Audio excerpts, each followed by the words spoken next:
ఉమ్మడి మహబూబ్ నగర్ జిల్లాలో ఇవాళ కూడా సీఎం రేవంత్ రెడ్డి పర్యటన కొనసాగించబోతున్నారు. ఇవాళ రెండో రోజు ఆయన పర్యటించబోతున్నారు.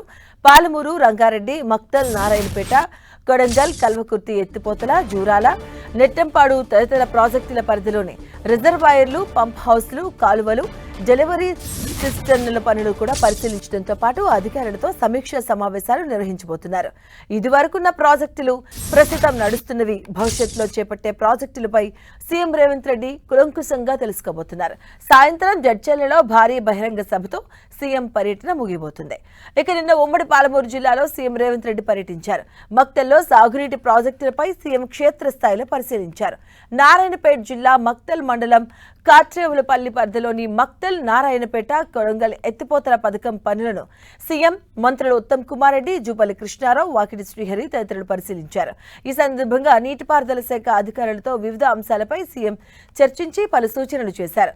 అనంతరం అక్కడ ఏర్పాటు చేసిన ఫోటో గ్యాలరీని రేవంత్ అలాగే మంత్రులు తిలకించారు.